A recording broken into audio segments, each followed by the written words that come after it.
Hi, folks. In this video, I want to approach the existentialism in BoJack Horseman from another direction. I want to ask, what are the conditions of success for BoJack in this series? What does BoJack need in order to get out of despair and finally find some meaning in life again? The question of BoJack's life and of his happiness was one of the fundamental questions posed by the series at the beginning. It was obviously one of the hooks, the through lines for the whole episode, for the whole first season. And this is raised in many ways. You know, in the first episode, Todd says things like, "You secretly have a good heart." Diane asks questions like, "What would make you happy?" So the question of BoJack's situation, his angst, his despair, is central.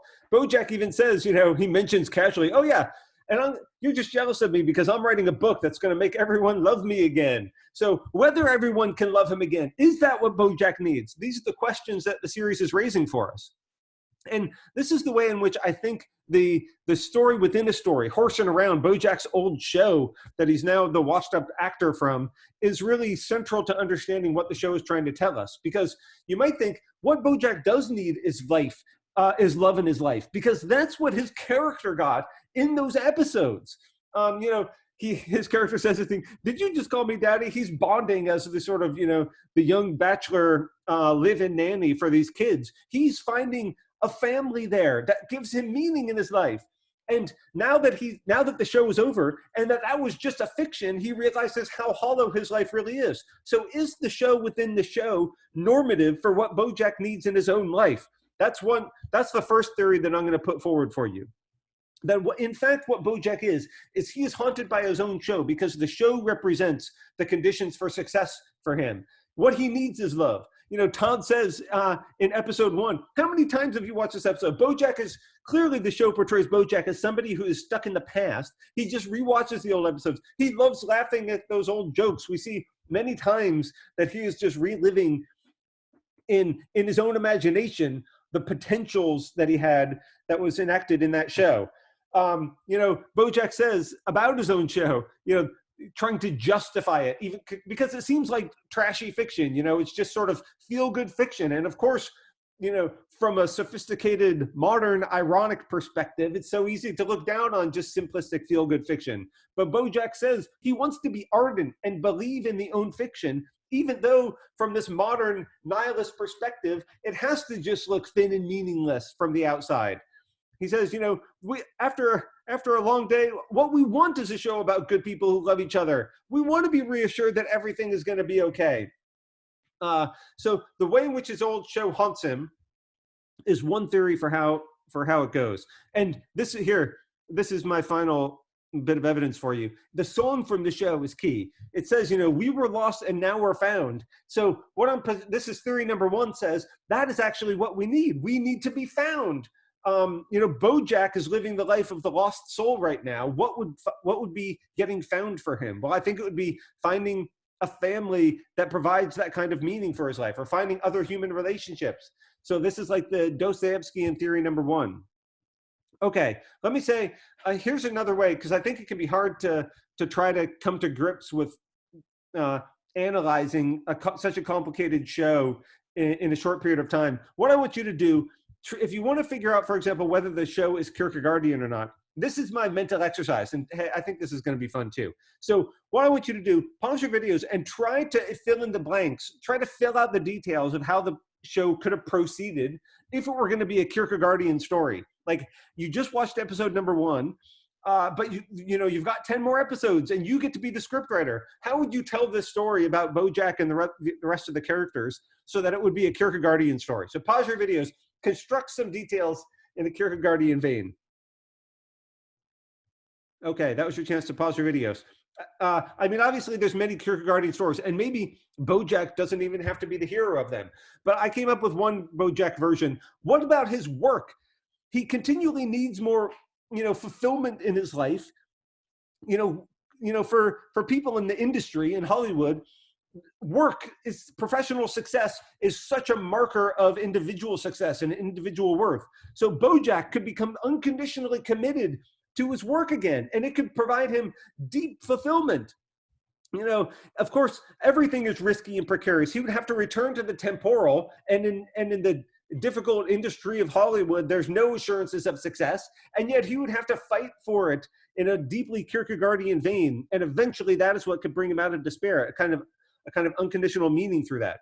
Of course, that is not what happens in BoJack whatsoever. Later on in the series, he actually achieves some measures of professional success, but of course, it goes back to a quote that I put up on a previous video. That is clearly unfulfilling for this series. It is not a Kierkegaardian script. BoJack does not get fulfillment in a Kierkegaardian way. Okay, so now pause your videos again. If you were going to tell a Dostoevskian story, where would you go with it? After episode 1, what kind of way would the show unfold that it would be a Dostoevskian tale? This is your chance to pause your videos again. Okay, well, here's one Dostoevskian spin I give you, because episode 1 sets up the relationship between Princess Caroline and BoJack. She just dumps him in this episode. So maybe what happens is, even though she's pushing him away, they really need to find each other. Him and Princess Caroline, that's his hope for salvation. I said before that BoJack is a kind of Demetrian character. Maybe Princess Caroline is his Grushenka. Well, maybe that's the way it could have developed. Maybe she had a lover. Her old Polish lover returned to town. And so she breaks up with BoJack. She drops him as a client even and runs off with her old lover. And then that reawakens BoJack's true love for her, and he chases her down just like Dimitri does. And, her lover turns out to just be a deadbeat card shark, like Grushenka's Polish lover. He could even be a shark. Wouldn't that be really funny? And then BoJack and Princess Caroline discover that they actually are meant for each other, and they find true love together. Okay, there's one Dostoevskian tale. Clearly, that's not what happens if you've seen any more of the series. BoJack, he does have potential for acknowledgement in other future relationships. I won't spoil it all, as does Princess Caroline. And you'll just have to see what their fates are and what degrees of fulfillment they are capable of throughout the season later on. Okay, let me give you one more chance. Here's your chance to write a Nietzschean story. So pause your videos now if you want to invent a Nietzschean version of the show. Okay, that was your last chance. I gave my Nietzschean hero to Todd because I love Todd. He's such a wonderful character. Imagine that he becomes the artistic genius. He becomes the free spirit. He finally gets off BoJack's couch and forges a new way for himself in the world. His deep artistic success and ability to create new values allows him to reconcile himself to his own sexuality and not be dominated by norms, by societal heterosexual or normotypical sexual behavior. So Todd figures out how to make himself and define his own values. And his rock opera actually does turn out to be successful instead of a flop. That's my Nietzschean history. That's my Nietzschean story.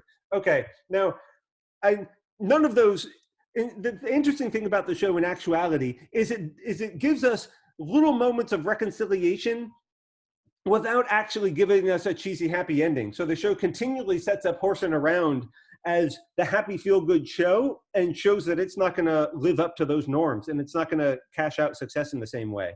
I think, so theory number 1, that the show actually is Dostoevskian, I think the show does present this. It shows us this, but it steadfastly refuses to be Dostoevskian. It sets us up as Dostoevskian conditions of success, and then shows us that those conditions are not fulfilled.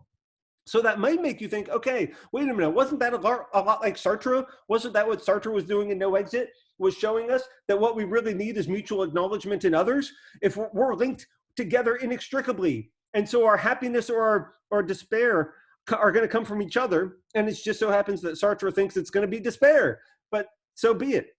Well, I think what makes BoJack Horseman such a fun show is that it provides some solace, and solace, like S-O-L-A-S. It provides some, it heals our souls or nurtures us a little bit to see characters who are going through such difficult struggles to find meaning and only finding any teensy little bits of meaning from one episode to the next. I'll give you one third theory if you don't buy my idea that the show is sort of is a Dostoevskian tragedy or it's slightly Sartrean. Maybe you think it's a Nietzschean tragedy. So what all the characters are living in, it's this ironic world. It's the it's the world of post-sincerity, where all of the characters can't help but be aware, of course, all of the characters except Mr. Peanut Butter, they can't help but be aware that the genuine is a thing of the 80s, and they're not living in that world anymore. And that world was just a fictional construct anyway. It never existed outside of fiction. So my suggestion is maybe the characters are all living in this world in which God is dead, but they're living with the shadows of the gods, as Nietzsche described. So they are facing the looming threat of nihilism, and they are desperately struggling and scrambling to try to stitch together some meanings in their lives. But what the show is going to do is it's not going to give us that kind of closure. That I think is really the writer's premise of this show. And BoJack tells us this once in a really hilarious line, which I think really gets at some of the deep aspects of it. And it has to do with the interplay, what the BoJack show has in relation to the Horse and Around show. Because BoJack says, closure, that's just this thing made up by Steven Spielberg to sell movie tickets. It's like true love. I mean, this tells you how far away we are from a Kierkegaardian universe.